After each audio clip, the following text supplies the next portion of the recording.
My son invited me to dinner after 31 months of silence. I ironed my good shirt. I stopped at the florist on Route 9 and bought carnations because carnations were what Doris always kept in the kitchen window, and some habits outlive the person who started them. I got there 10 minutes early, the way I've been early to everything since I was 22 years old, and learned that the trains in this county do not wait for a man who thinks he has time.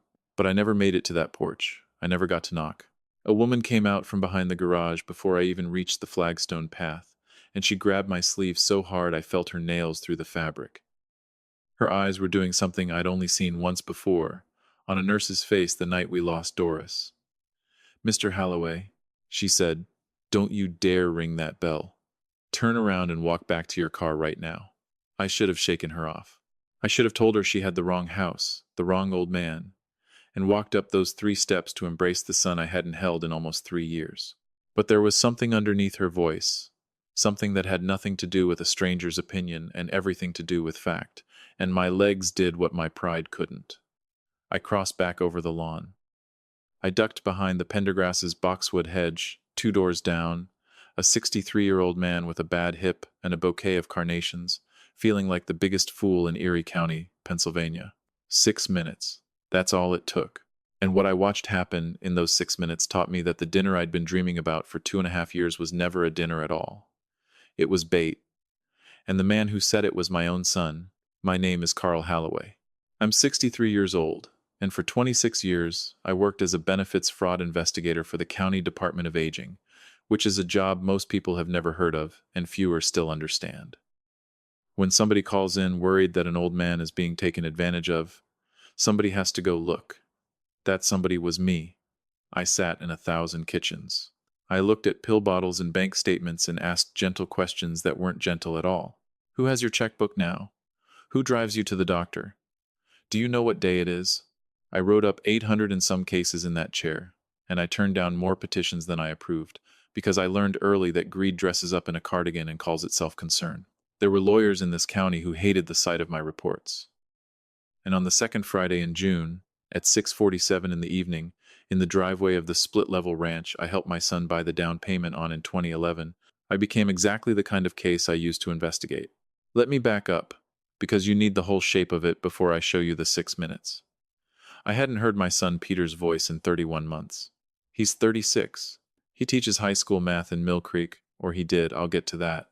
He set up my first email account at my kitchen table in 2014 and typed in the password himself and said, "There you go, Dad. Welcome to the 21st century." 31 months of nothing, then a text message on a Wednesday afternoon. "Dad, I've been a coward and I'm sorry. Dinner Friday, 7 o'clock. Please." I read that message so many times the letters stopped looking like words. I want to tell you something, and it's the one thing in this whole story that shames me. I spent 26 years watching families do exactly this to each other. I could smell a setup from the driveway before the storm door even opened.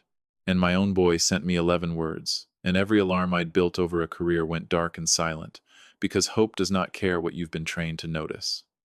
It gets in underneath the training, every time. I bought the carnations. I put on the blue shirt Doris always said made my eyes look decent. I got there early because I always get there early, and I was 3 steps up the walk when a woman I'd never met came around the side of the house, holding a set of car keys the way you'd hold a knife you didn't want to use. "Mr. Halloway, please get in your car." Her hands were shaking. "Drive to the Sheets on Peach Street. Park by the air pump. Don't come back tonight." I've cross-examined a lot of people who were lying to me. Kitchens are harder than courtrooms because in a kitchen the grandkids' school photos are right there on the refrigerator, watching. This woman was not lying. I have never in my life seen a person that frightened who was still standing upright. "What's happening?" I asked her. She looked back at the house like it might hear her. "They already made the call," she said. "Go. Please. Watch from across the street if you have to. But go." So there I was, crouched behind a hedge with a fistful of carnations, feeling ridiculous and cold and 63 years old, when 2 police cruisers came down Ambleside Drive with no sirens at all. Then an ambulance, quiet as a held breath. Then a gray sedan, and out of it stepped a woman in a navy blazer, carrying a manila folder, and I knew exactly what she was before her door even shut, because I'd worked alongside 40 of them over the years. a licensed guardianship evaluator. That folder had a specific kind of affidavit clipped inside it, and I'd read 100 just like it. The front door opened, and my daughter-in-law came out onto the steps. Marisol did not have a torn blouse. Marisol did not have tears streaking her mascara. She came down those steps, steady as a surgeon, hair pulled back, and handed that folder over with both hands like she was passing along test results she already knew the answer to. The officer read it. He did the small thing men in uniform do with their chin when they've decided something. Marisol pointed toward the driveway, toward the empty spot where my truck should have been parked. The officer walked out, looked up the street both directions. The particular look a man gives when the thing he was told to expect isn't sitting where they said it would be. The paramedics never got out of that ambulance. I keep coming back to that detail. They sat in the cab with the engine idling for almost 20 minutes, one of them eating something out of a paper bag, because there was nothing yet for them to do. They were waiting on me. And then Peter came out onto the porch. He had a dish towel slung over one shoulder, like a man interrupted mid-chore, and I understood immediately that this was the picture he wanted painted for whichever officer would be writing 4 sentences into a report at 11 o'clock that night. He stood beside his wife. He put his hands in his pockets and pulled them back out and put them in again. And even from 40 yards through a boxwood hedge, with my hips screaming and my heart going like something trapped, I could read my son's whole body the way you read a boy who broke something in the next room and is deciding what expression to wear when he walks back in. 36 years old, and he never once looked up the street. Everyone else did. He knew exactly where I was supposed to be standing, and he could not make himself look at that spot. I stayed behind that hedge for almost 40 minutes after they all drove off. My phone sat in my jacket pocket like a stone against my leg. And here's a thing I've never told another living soul, not even my sister in Buffalo. I took that phone out twice and got as far as Peter's name in my contacts, because some part of a father, some animal part underneath everything a person learns. It still believes there's been a terrible mistake, and a phone call will fix it. The carnations were somewhere on the ground by then. I don't remember dropping them. When I finally made it back to my truck, my slacks were soaked through at the knee from a sprinkler I never saw, and I sat behind the wheel a long while before I trusted my hands enough to drive. I need to stop here, because if you are watching this, and you have a parent, or you are one yourself, I need you to understand what almost happened to me, and I need you to understand it would not have made a single sound. Nobody arrests you for this. There's no crime in it, not at first. Under Pennsylvania law, if 2 people swear an affidavit that an elderly person is a danger to himself, and a licensed clinician co-signs it, that person can be held for a mandatory 72-hour psychiatric evaluation. No lawyer required for that part. No judge has to sign off first. You get a wristband and a bed and a soft-voiced stranger asking whether you know what season it is. And 72 hours is exactly enough time to file an emergency guardianship petition behind you, one that starts moving through the courts before you've even been discharged. There's no violence in it anywhere, just a folder and an ambulance idling at the curb and paperwork that outruns you while you're still answering questions about the president. I don't remember the drive home. I remember sitting in my kitchen in the dark with my coat still buttoned until almost 2 in the morning. In the house Doris and I bought in 1988, the one that still smells like her lavender soap in the hall closet no matter how many times I clean it out. I want to be honest about what I felt, because it wasn't rage exactly. It was something closer to professional recognition, the specific, cold feeling of watching someone use your own toolkit against you. Now let me tell you what I handed over, because I gave every piece of it away myself, and I'd bet money that some of you listening have done at least one of these same things. In the spring, 3 years back, I had a heart procedure that put me down for 6 weeks. That same spring, the county decided to audit my late father's estate paperwork from decades earlier, a mess that needed sorting.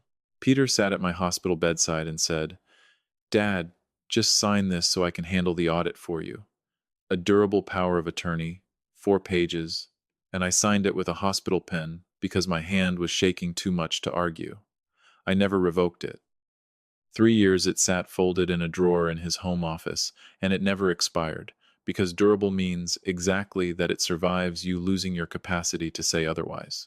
That's the entire purpose baked into the word. A year after that, Peter sat across my kitchen table and explained, patiently, using words like probate and step-up basis, that I should sign my house over to him and Marisol now, while I was healthy, to avoid the courts later. "You'll live here as long as you want, Dad. It's just paperwork. I signed my house to my son for $1.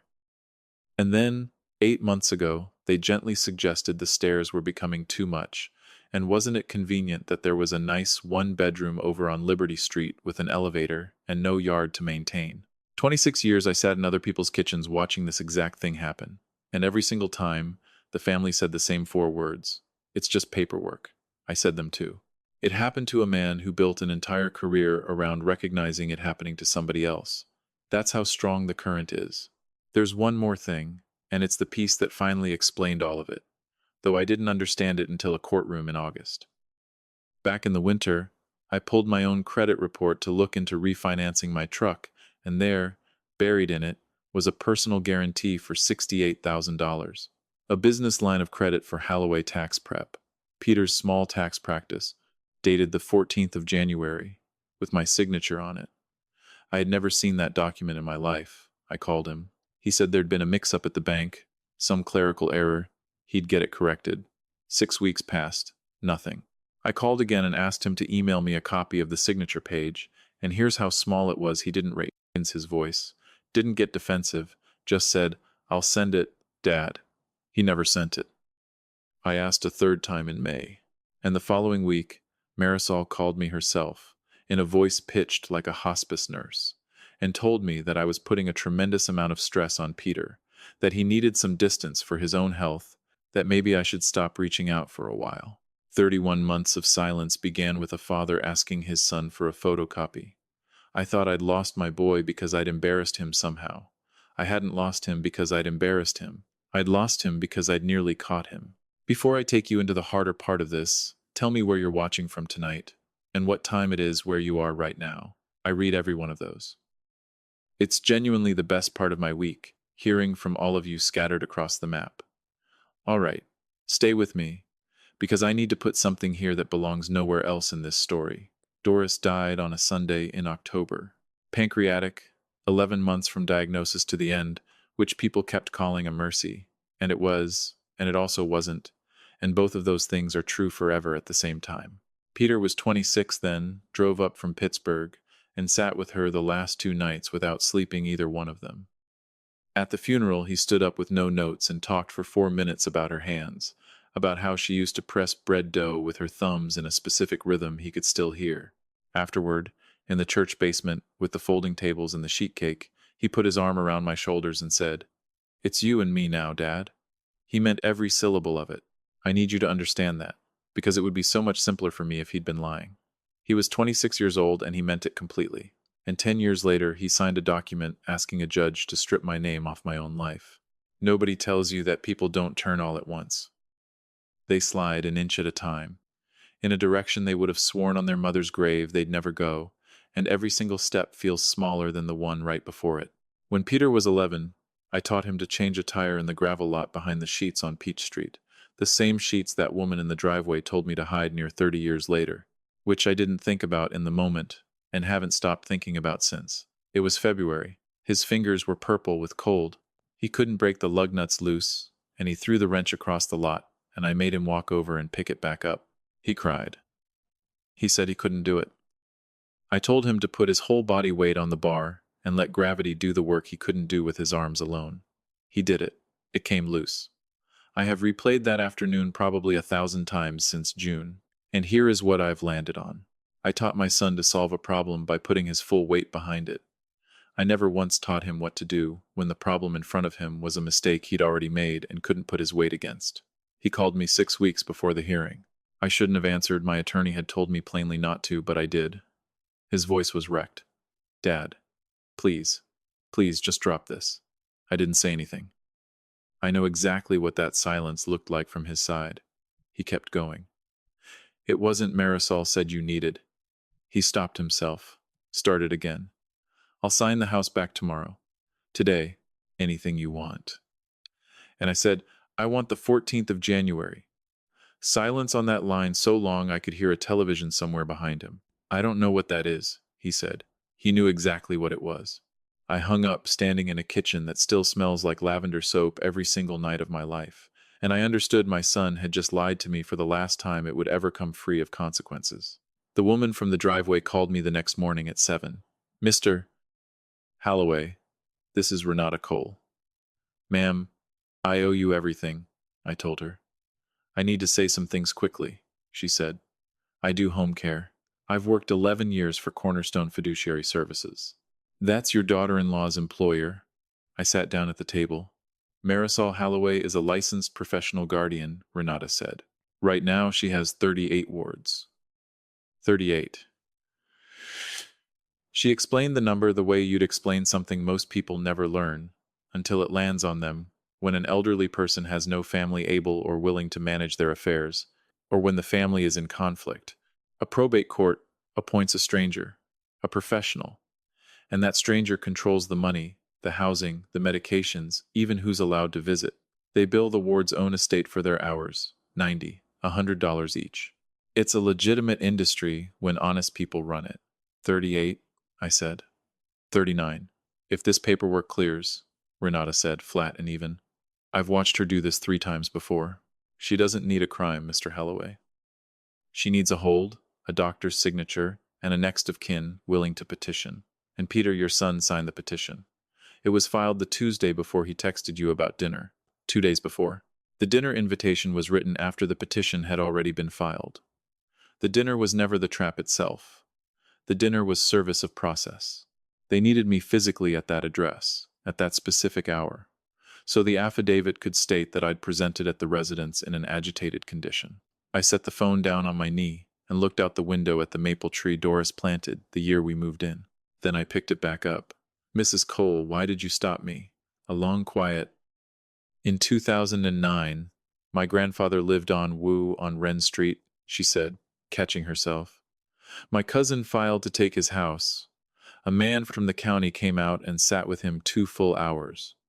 Looked in his refrigerator, asked him to read the electric bill out loud, and my grandfather read it just fine. That man wrote to the judge that my grandfather was of sound mind. The petition was denied. He died in that house 9 years later, in his own bed.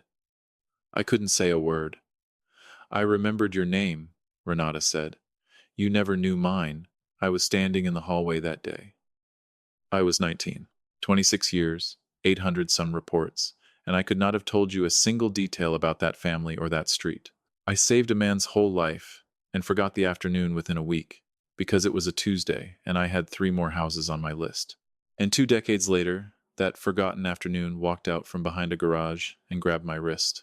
If you've ever done something decent for a stranger and never once thought about it again, and I promise you, you have more than once, sit with this, because it's the truest thing I know at 63. The person who saves you is almost always somebody you helped and then forgot entirely. Which means the only real insurance any of us carries through this life is to keep helping the people we're going to forget. My attorney, Louise Marchetti, keeps an office above a hardware store on State Street. 30 years in elder law. I laid the whole thing out for her, and she let me finish before she asked, how much of this is on paper? None of it, I told her. Then we start with what's already on paper. She turned her laptop toward me. The petition's public record, Carl. It's been sitting on the docket since Tuesday. Want to see who signed it? Peter's signature. I sat there and studied it and thought, that's not his hand that P has always leaned right, and this one leans left. Louise pulled the personal guarantee from January. Same tilt, wrong direction. Here's what I finally understood sitting in that office. Marisol wanted a ward. My son needed something else entirely, something that had nothing to do with money. If I ever hired a lawyer and made a formal demand about that guarantee, forgery on a document like that is a second-degree felony in this state, 5 to 10 years. And the only person on earth whose testimony could conclusively prove he never signed it was me, unless a court had already ruled I couldn't be trusted to know my own signature. They weren't after my money. They were after my testimony. A ward cannot file a legal complaint. A ward's word carries no weight in a courtroom. Guardianship was the only mechanism in Pennsylvania to legally, permanently, and quietly silence the one witness who could send him to prison. Louise filed our response that Thursday, and then she told me the thing that stopped my breath entirely. You have the right to demand a jury trial on this. She'd read that statute 100 times in her career and never once seen a proposed ward actually invoke it. They're frightened, they're old, their attorneys tell them it costs more, so a judge rules in 20 minutes and it's finished. 12 people from this county, she said, who get to look you in the eye. On the record. This will be the worst afternoon of your life, Carl. I told her to demand it. Then they came after me properly. And I have to tell you about this part, because people think the truth simply walks into a courtroom and sits down clean. It doesn't. It gets muddied first. Their attorney filed a motion arguing that a man demanding a jury trial over his own competency was, by definition, exhibiting grandiosity and poor judgment. Read that twice. Insisting you're sane becomes evidence that you're not. It's a real filing on a real docket. Then, an anonymous letter arrived at the courthouse accusing me of intimidating Renata Cole. Then, a complaint was lodged against Louise with the state bar. Then someone I never found out who, and I've stopped trying, called the County Department of Aging and suggested that a former investigator was misusing his old connections to settle a private grudge against his own son. I sat alone in that house through the last week of July and felt the entire situation tilt sideways beneath me. Because here's what nobody explains about being 63 with a petition filed against you. There is no test that proves you're of sound mind. Every single reaction becomes evidence against you. You show anger, that's agitation. You stay calm, that's flat affect. You hire an attorney, paranoia. You don't hire one, incapacity. If you've ever been in any fight where arguing harder only made you look guiltier, a marriage, a workplace, a family group text, anywhere at all, you already know this shape. It's an old shape. Most people just don't meet it at 63 with the rest of their life sitting in the balance. Louise came by on a Thursday and found me sitting in the dark and didn't bother turning on the light.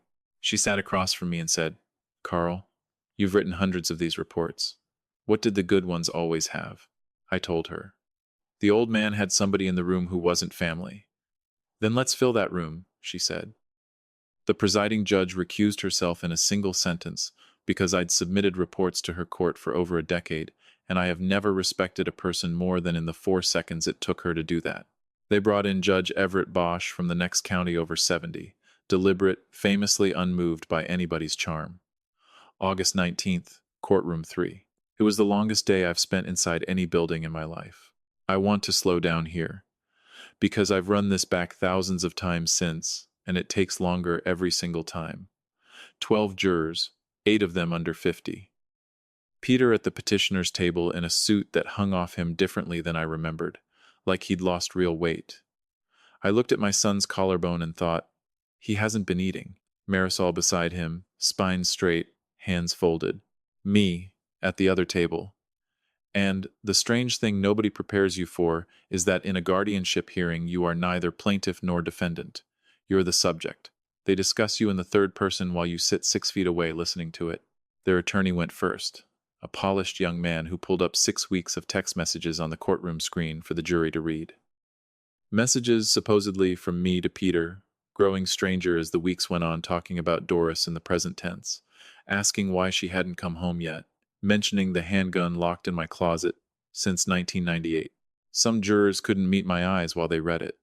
I sat there and watched 12 strangers absorb a version of my grief that wasn't mine. Then they called me. 2 hours and 11 minutes on that stand. He never once raised his voice. That was the whole strategy. "Mr. Halloway, what year is it? Can you tell the jury today's date? Who is the current president? Can you count backward from 100 by sevens?" I did it. 93, 86, 79. My hands shook so badly against the rail the microphone picked it up. "Mr. Halloway, do you keep a firearm in your home? Mr. Halloway, is your wife still living?" I said, "My wife died on the 4th of October at 4:40 in the afternoon at Hamote Medical Center." He asked, softly, "Do you ever forget that?" I said no. He let the silence sit until I filled it myself. "I haven't forgotten it for 1 hour of one day in 3 years. My voice cracked in the middle of the word hour, in front of 12 strangers, a bailiff, and my son. "Thank you, Mr. Halloway," he said gently, and sat down. "Because that's the entire trick, and I've watched 100 attorneys run it, and never once been on the receiving end until that afternoon. He didn't need me confused. He needed me emotional. A grieving old man crying about his dead wife on a witness stand is worth more to a guardianship case than any medical affidavit ever written. 26 years of knowing exactly how that trick works, and it worked on me anyway in under 2 hours. Louise stood up after that and didn't ask me a single question. She never called me back to the stand at all. Instead, she brought in a forensic analyst from a firm in Cleveland and put the email headers up on the screen, not the messages themselves, the headers, the part nobody ever bothers checking. Every one of those 6 weeks of messages had originated from a single IP address registered to Halloway Tax Prep's commercial account. And the message about the handgun, dated a specific Tuesday in March, had been sent at 2:14 in the afternoon. Then she pulled up a sign-in sheet from the Erie VA outpatient clinic. Carl J. Halloway. Checked in at 1:50 p.m. that same day, discharged at 3:35 for a knee injection. I was lying on my back with a needle in my joint at the exact moment I was supposedly typing about my late wife's handgun. One juror, a young man in a ball cap he'd been asked twice to remove, leaned forward onto the rail and didn't move again for the rest of the day. Then she called Renata Cole. Blue dress, purse, held in her lap the entire time. She described the folder, the ambulance, 11 years at Cornerstone Fiduciary, and 3 prior cases whose names are all a matter of public record. Their attorney went after her hard, disgruntled employee. Paid witness. Renata looked directly at him and said, "Sir, I bathe people who can't bathe themselves. Nobody in that house has ever once looked at me directly in 11 years. You can't see the woman emptying the bedpan, but she can see the entire room." Then Louise called Marisol. She was remarkable on that stand, composed, credentialed, precise. She explained her fiduciary bond, explained she'd recused herself as guardian so a colleague at her own firm would serve in Matthews too, a colleague who reported directly to her. Louise asked her, simply, "Why guardianship, Mrs. Halloway?" Marisol looked at her for a long moment. "Because I was 19, she said, "in a courthouse hallway with a broken radiator, and nobody moved to help me. My mother had Lewy body dementia. I left school. I bathed her for 2 years. When she couldn't sign her own name anymore, the court appointed a stranger I'd never met. He sold her house in 9 weeks. Sold her wedding ring at an estate auction. It showed up on the itemized accounting as jewelry, misc, $40. You could hear the HVAC humming in the silence. I asked to be heard, and a man with a briefcase told me in that hallway. I had no standing, that I was nobody. She folded her hands. I have never been nobody again. Louise let that breathe 8 full seconds, I counted, then asked, "How many of your 38 wards have living children?" I'd have to check the files. Most of them. And how many of those children asked to be appointed instead of you? Marisol looked down at her own hands. Most of them, she said. Louise said the only cruel thing she said in the entire trial, very quietly. "So you became the man with the briefcase." Their attorney was on his feet before Louise finished, and Judge Bosch sustained it and told the jury to disregard the remark, and every person in that room understood that nobody would. Last, Louise called Peter. He walked to that stand like a man wading into water. She was gentle with him, that's what undid him completely. She asked about a bicycle he'd had at 9 years old. She asked if he remembered his father teaching him to change a tire in a gravel lot on Peach Street. He said yes, 4 times, before the word would come out fully. Then Louise put 2 documents side by side on the screen. On the left, my signature from a 1987 marriage license, my tax filings, the deed to my house. On the right, the personal guarantee for $68,000, dated in January. "Mr. Halloway," she asked, "whose handwriting is this?" Nothing. 15 seconds, I counted every one. Judge Bosch leaned forward slowly. "Son, you need to answer the question." Peter stared at the floor of that courtroom and said, "Mine." Nobody in that room breathed. You could watch it move through all 12 jurors in about 4 seconds, like a light switching on room by room through a house. Not greed, after all. He'd never wanted my house or my savings or my remaining years. He'd been trying to make certain the one witness who could ever put him in prison would never be permitted to testify about anything ever again. Marisol turned her head and looked at her husband, and I have never in my life watched a face do what her face did in that moment. She hadn't known. She'd built 5 contingency plans, and not one of them included this. Peter sat in that ill-fitting suit and began to cry the way a man cries when he's carried something for years and finally sets it down. And here's the thing, nobody in that courtroom would ever forgive me for admitting I wanted to stand up. 63 years old, 3 feet from 12 jurors, everything already on the record, and every part of me that has ever been anything wanted to cross that room and put a hand on the back of my son's neck, the way you steady a boy who's just fallen off his bike. I sat still. That was the hardest thing I've done in my life. And I did it in a chair with both hands flat on the table, and nobody in that room even knew it had happened. The jury deliberated 40 minutes. They came back and found Carl James Halloway to be of sound mind, fully capable of managing his own person and estate. Judge Bosch dismissed the petition with prejudice, voided the transfer of my house for $1 as the product of undue influence, and revoked the durable power of attorney I'd signed from a hospital bed 3 years earlier. Then he did something I'll remember when I've forgotten most everything else. He took off his glasses, looked at Louise, and asked, "Counselor, did I hear correctly that Cornerstone Fiduciary currently holds 38 wards in this state?" "Yes, Your Honor." He turned to his clerk.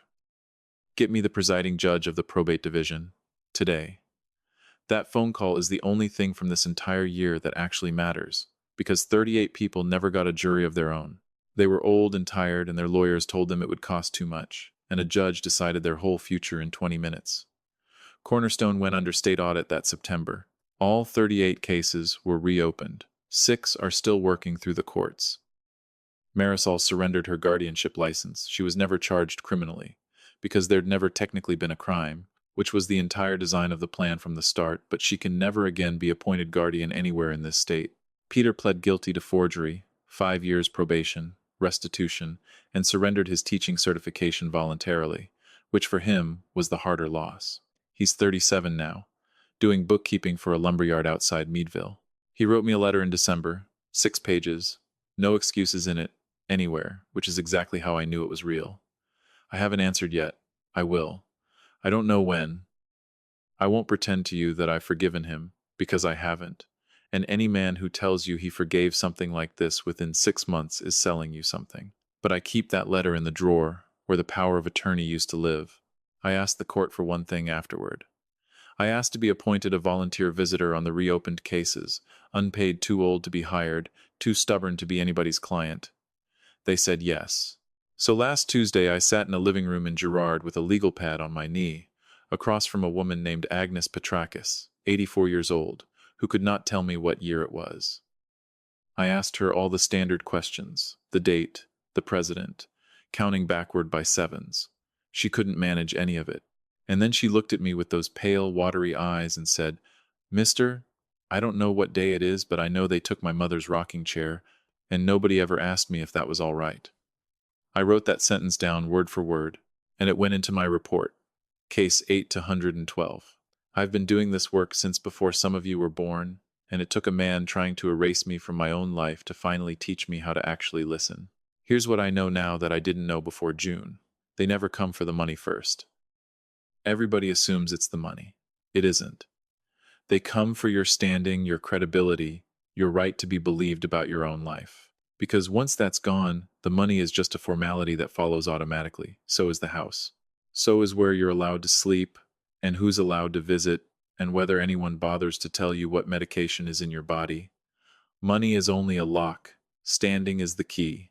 And here's the ugly part nobody in my old office ever said out loud.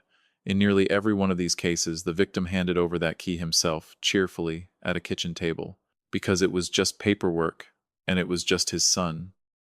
So here's what I'd like you to do tonight, as my son, as my daughter, as whoever you are listening as, because I've started calling you that in my head after all these months of talking to you. It costs nothing. It takes 20 minutes, and you're going to feel a little foolish doing it, and I want you to do it anyway. Go find whatever power of attorney you signed years ago and pull it out of the drawer. If you can't find it, that's already your answer. Somebody else has it. If you signed one during a hospital stay, a divorce, a hard year you'd rather forget, and you've never once thought about it since, call an attorney this week and revoke it and sign a fresh one.